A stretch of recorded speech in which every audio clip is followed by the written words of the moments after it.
नमस्कार साथियों, मैं प्रियंका सिंघल और उपस्थित हूँ एक बार फिर एक नए वीडियो के साथ। इस बार शिक्षण संग्रह से भाग 2 लेकर। साथियों, आशा करती हूँ आप सभी घर पर स्वस्थ होंगे और इस लॉकडाउन में अपनी गुणवत्ता का संवर्धन भले प्रकार से कर रहे होंगे। साथियों, भाग 2 में कंपेंडियम के भाग 2 में जो चीजें दे रखी हैं वो इस तरह से हैं। प्रभावी शिक्षण की सीढ़ी, शिक्षण योजना क्या है, क्यों है और कैसे इसका प्रयोग करेंगे, शिक्षण योजना के प्रमुख बिंदु, शिक्षण योजना का प्रारूप।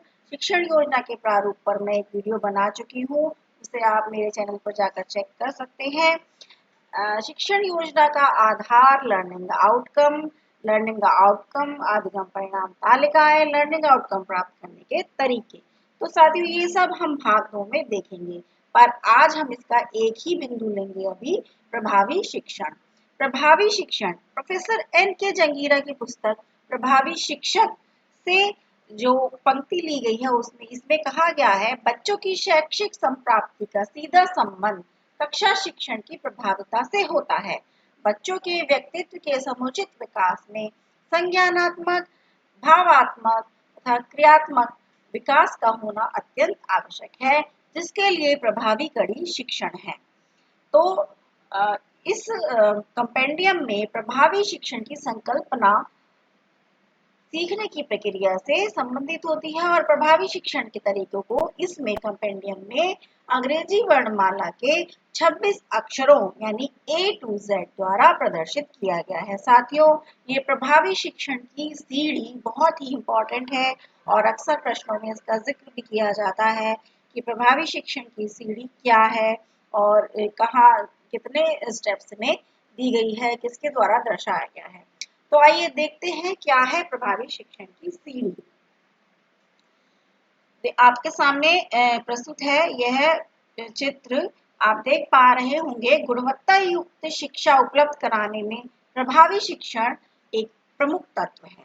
प्रभावी शिक्षण बच्चों के सीखने की प्रक्रिया को सहज, सरल एवं बाल केंद्रित बनाते हुए स्थायी अधिगम हेतु कारगर होता है। अंग्रेजी के 26 अक्षरों को प्रभावी शिक्षण की सीढ़ी की तरह प्रयोग किया गया है। मतलब कहने का ये है कि प्रभावी शिक्षण के जितने भी तत्व हो सकते हैं, जितने एलिमेंट और जितने कारक, जितने घटक हो सकते हैं, उन सबको A to Z की कैटेगरी में यानी A to Z से डिफाइन किया गया है। स्टेप A to Z उनको दिए गए हैं।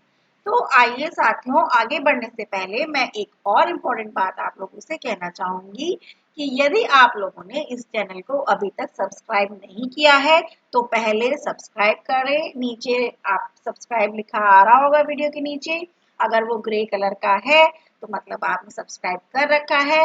बेल आइकन जरूर प्रेस कर दें, जिससे नेक्स्ट वीडियो की अपडेट आपको तुरंत मिलती रहे और किसी भी तरह की अपडेट से आप वंचित ना रह पाए। तो आगे बढ़ते हैं, आइए देखते हैं। ए से स्टार्ट करते हैं। तो ए में दे रखा है एक्टिव इन्वॉल्वमेंट यानी सक्रिय भागीदारी।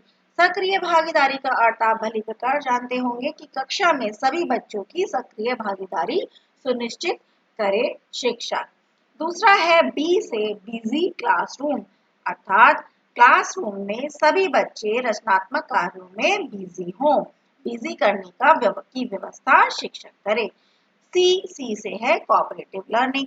कोऑपरेटिव लर्निंग यानी सहयोगी या सहगामी अधिगम, मतलब जहां पर बच्चे समूह बनाकर एक साथ सीखते हैं, एक दूसरे की सहायता करते हुए साथ साथ सीखते हैं।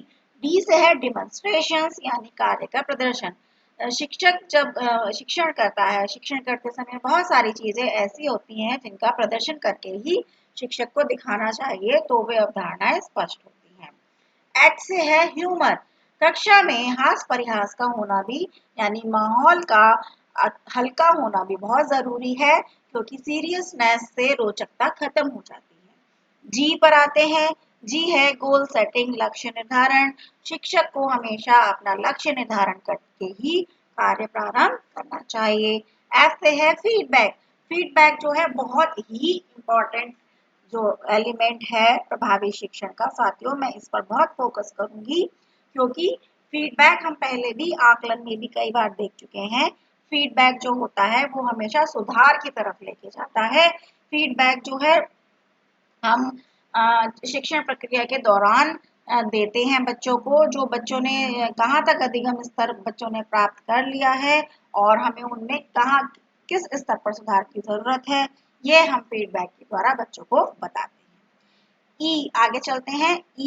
एक्सपेक्टेशंस, यानी शिक्षक को अपनी एक्सपेक्टेशन, बच्चों से क्या अपेक्षाएं हैं वो भी पहले निर्धारित कर लेनी चाहिए। उसके अनुसार ही शिक्षण योजना पर काम करना चाहिए। आई से देखें तो आई है इंडिविजुअल नीड्स, व्यक्तिगत आवश्यकताएं। हर बच्चा जो है मनोविज्ञान के अनुसार देखें तो इंडिविजुअल डिफरेंसेस यानी व्यक्तिगत विभिन्नताएं होती हैं बच्चों में। व्यक्तिगत विभिन्नताओं को ध्यान में रखकर ही शिक्षण अगर आयोजित किया जाता है तो वह प्रभावी होता है। जे जे फॉर है जर्नल ऑफ लर्निंग, यानी अधिगम पत्रिकाओं का भी हम शिक्षण में प्रयोग करें। के है नोइंग द लर्नर, यानी हम जिसको पढ़ा रहे हैं उसकी स्वभाव को, उसकी कमजोरियों को, उसके परिवेश को हम जाने, उसकी रुचियों को जाने, जिसका प्रभाव यह होगा कि हम उसी के अनुसार उसको, उस जहां उसकी रुचि होगी उसके अनुसार उसको आगे बढ़ा पाएंगे। एल है लिंकिंग लर्निंग, यानी अधिगम संबंध स्थापन। बच्चे ने जो लर्निंग की है उसका उसके पूर्व ज्ञान से संबंध के साथ साथ उसकी दैनिक लाइफ से, दैनिक जीवन से, परिवेश से उसका संबंध स्थापित करें, करते चलें, जिससे कि उसका अधिगम जो है वो स्थायी हो और वह लर्निंग आउटकम्स की प्राप्ति भी प्रभावी तरीके से कर सके। पी पर आते हैं। पी है प्रेजिंग एंड एंकरेजिंग, प्रशंसा और प्रोत्साहन प्रभावी शिक्षण की बहुत अहम घटक हैं। प्रशंसा और प्रोत्साहन हमेशा ही पॉजिटिव डायरेक्शन में बेहतर परिणामों की तरफ ले जाते हैं। चाहे वो बच्चों की बात करें, शिक्षक की बात करें या किसी भी व्यक्ति की बात करें, प्रशंसा और प्रोत्साहन हमेशा ही आगे की ओर बढ़ाते हैं। ओ है आउटडोर लर्निंग, यानी बच्चों को कक्षा के बाहर भी अधिगम की गतिविधियां कराई जाएं। ऐसी गतिविधियां कराई जाएं जहां उनको कक्षा के बाहर कुछ परिवर्तित माहौल मिले और कुछ अच्छी चीजें बच्चों को अवलोकन करके सीखने को मिले या गतिविधियां खुद कर पाए बच्चे। एन से है नेगोशिएशंस, यानी परस्पर बातचीत। परस्पर बातचीत शिक्षक और बच्चों के बीच संवाद, और वो भी एक अच्छे स्तर का संवाद बहुत जरूरी है, जिससे वे एक दूसरे के प्रति अच्छा संबंध एक दूसरे से बना पाए, और दोनों के बीच अच्छा संबंध प्रभावी शिक्षण की एक महत्वपूर्ण कड़ी है।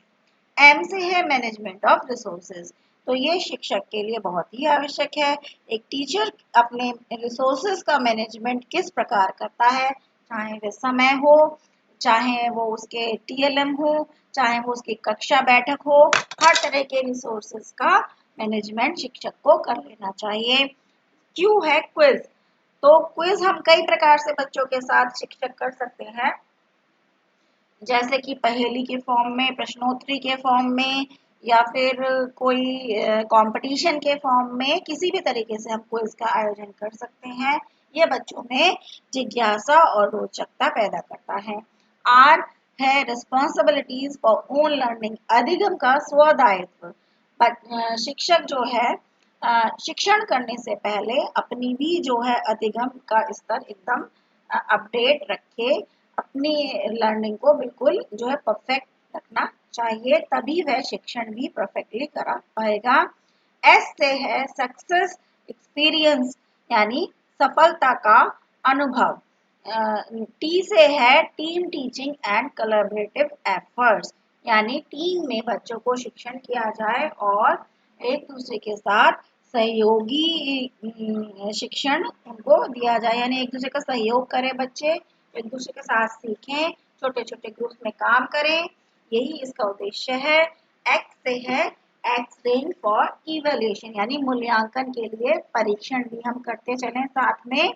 डब्ल्यू से है वर्किंग एटमॉस्फेयर, यानी जो वातावरण हो हमारे विद्यालय का वो ऐसा हो जिसमें सभी बच्चे कार्य करके सीखें।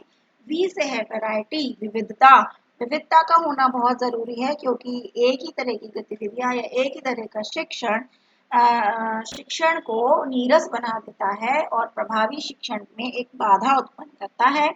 यू से है अनएक्सपेक्टेड एनकाउंटर्स, यानी इसका अर्थ ये है कि शिक्षण करते समय प्लान किए जाने के बावजूद भी यानी योजना बनाने के बावजूद भी हमारे सामने कभी कभी ऐसी परिस्थितियां आ जाती हैं जिनके बारे में हमने कभी प्लान नहीं किया होता।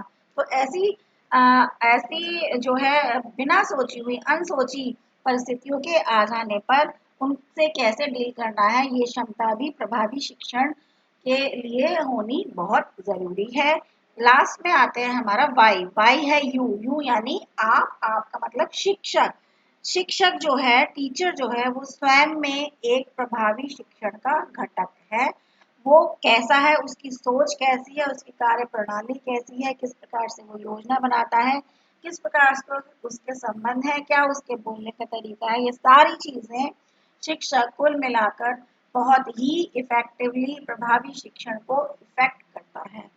जेड पे आए तो जेड है जील। जील का अर्थ होता है एक प्रकार का जोश व उत्साह, जो कि शिक्षक में होगा तो वो उसके शिक्षण में भी होगा और उसके बच्चों में भी, कक्षा में भी होगा। जितना शिक्षक जोश व उत्साह में होगा वह अपने साथ बच्चों को कक्षा में उतने ही जोश व उत्साह से जोड़ पाएगा। तो साथियों, ये थी प्रभावी शिक्षण की सीढ़ी।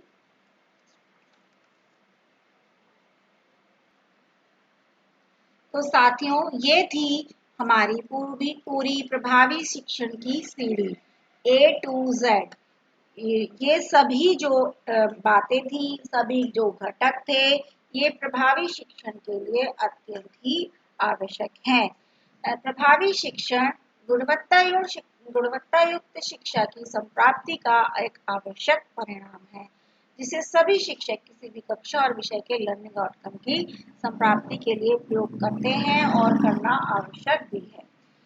साथियों, यहाँ पर एक कथन है जो कि बहुत ही इम्पोर्टेंट है। कक्षा शिक्षण के दौरान हम सबसे ये अपेक्षा की गई है, यानी हम शिक्षकों से ये अपेक्षा की गई है कि हम इस कथन को आत्मसात करें और इसके अनुसार अपने शिक्षण को प्रभावी बनाने के लिए जो ऊपर तरीके बताए गए हैं उन सभी तरीकों का प्रयोग करें। आशावादी सोच के साथ सकारात्मक दृष्टिकोण रखते हुए बच्चों के सहयोगी बनकर शिक्षण अधिगम प्रक्रिया का क्रियान्वयन करें। कक्षा शिक्षण के दौरान जो ये महत्वपूर्ण कथन है वह यह है, मैं कल से नहीं आज से ही अपने शिक्षण कार्य को बाल केंद्रित बनाऊंगा। मैं कल से नहीं आज से ही अपने शिक्षण कार्य को बाल केंद्रित बनाऊंगा।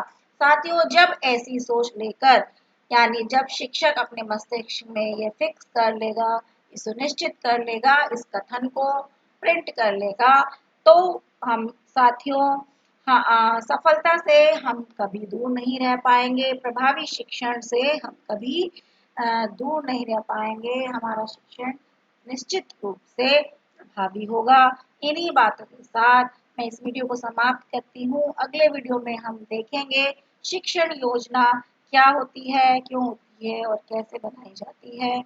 Thank you so much. Keep watching videos and enhancing your knowledge. Stay safe and healthy. Bye bye. और किसी भी बिंदु पर यदि किसी स्पष्टीकरण की आवश्यकता हो तो मुझे कमेंट बॉक्स में लिखकर जरूर बताएं। Thank you. आपकी शुभचिंतक प्रियंका।